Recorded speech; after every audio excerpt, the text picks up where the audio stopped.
Your memory isn't a recording. It never was. Every time you remember something, you're not playing back a file. You're reconstructing it from scratch, filling in the gaps with whatever makes the most sense at the time. And sometimes what makes the most sense is completely wrong. Let's start with what memory actually is, because the way most people picture it is almost exactly backwards from how it actually works. Most people assume memory works like a video camera. An experience happens, the camera records it, and later you press play and watch the footage back. The footage might be blurry or partial, but the core of what actually happened is in there somewhere, preserved. This is not how memory works. Not even close.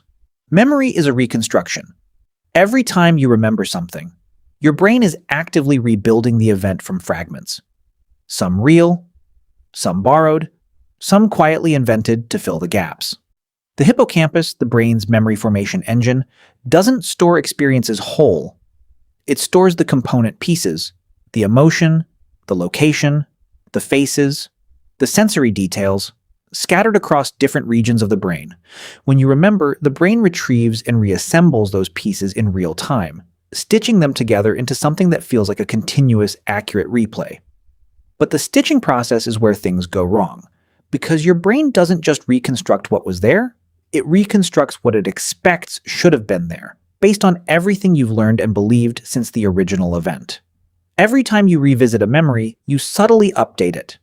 New information bleeds in. Details shift, things you've been told happened get absorbed as things you directly experienced. And the brain never flags any of this as an edit. The reconstructed version feels exactly as real and certain as the original. In the brain's own accounting, there is no difference between a memory that was always true and a memory that became true over time through revision. In 1974, 20 years before her most famous work, Elizabeth Loftus at the University of Washington published a study that first revealed just how fragile this system was. She showed participants a short film of a traffic accident, then asked them to estimate how fast the cars were going when they hit each other. But she varied one word in the question. For some participants, she asked how fast the cars were going when they smashed into each other. For others, contacted each other. The word smashed produced speed estimates roughly 25% higher than contacted.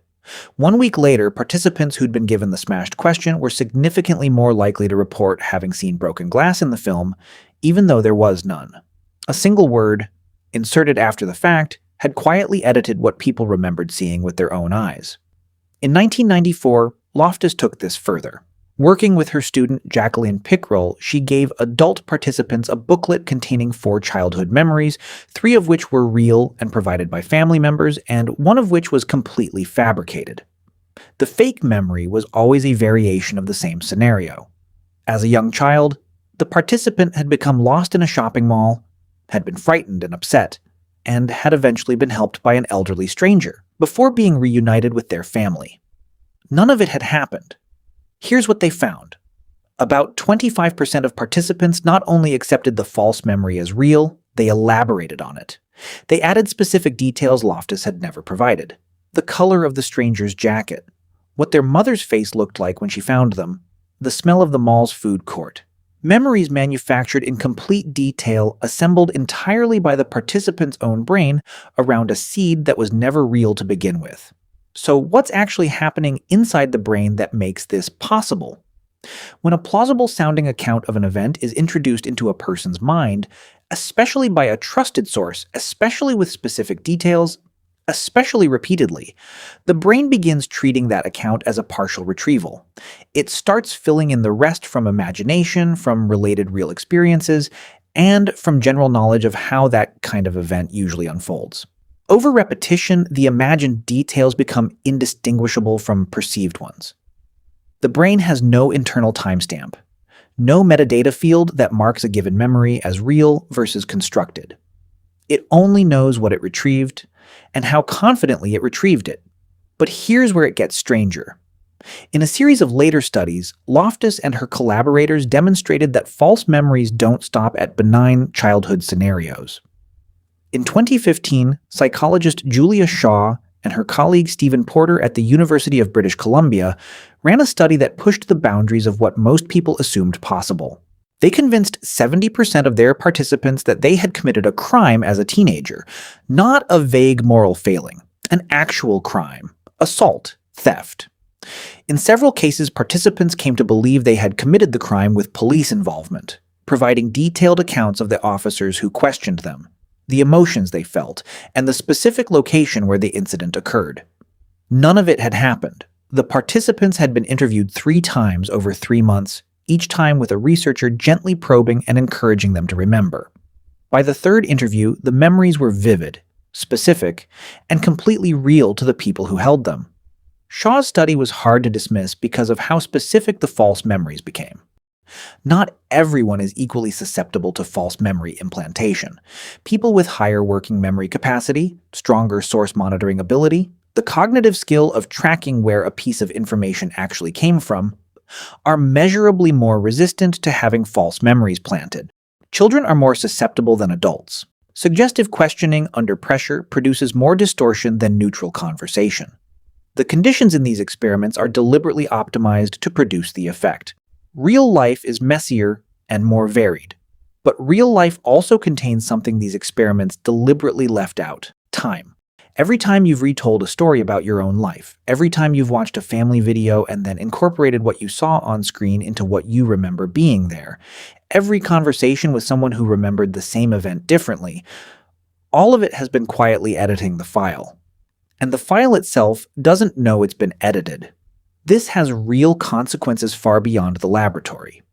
Between 1989 and 2020, the Innocence Project worked to exonerate hundreds of wrongfully convicted people in the United States using DNA evidence. Eyewitness misidentification was a contributing factor in approximately 69% of those wrongful convictions, more than any other single cause. People went to prison, sometimes for decades, because another person's brain reconstructed an event incorrectly and had no way to know it had done so. Now here's the part worth sitting with. None of this means your memories are worthless or that you can't trust anything you know about your own life. Most of what your memory delivers most of the time is accurate enough to navigate the world with. The distortions tend to cluster around specific conditions: high emotional arousal, the passage of long time, suggestive questioning, repeated retelling. Everyday procedural memories, the kind that tell you how to drive a car or where you left your keys this morning, are a different system entirely and far more reliable. But somewhere in the catalog of things you're most certain about, the moments that feel most vivid, most emotionally real, most defining, there are edits you don't know about, events that didn't happen quite the way you've been remembering them. Maybe details that belong to a different memory entirely, absorbed and reassigned by a brain that was just trying to make the story cohere. Your memory isn't lying to you on purpose. It's doing exactly what it was built to do, which is reconstruct a useful version of the past from whatever fragments it has available. It just never promised you that reconstruction and reality were the same thing. And the version of your past you're carrying around right now, the one that feels most true, most certain, most completely yours, has been quietly revised more times than you'll ever be able to count.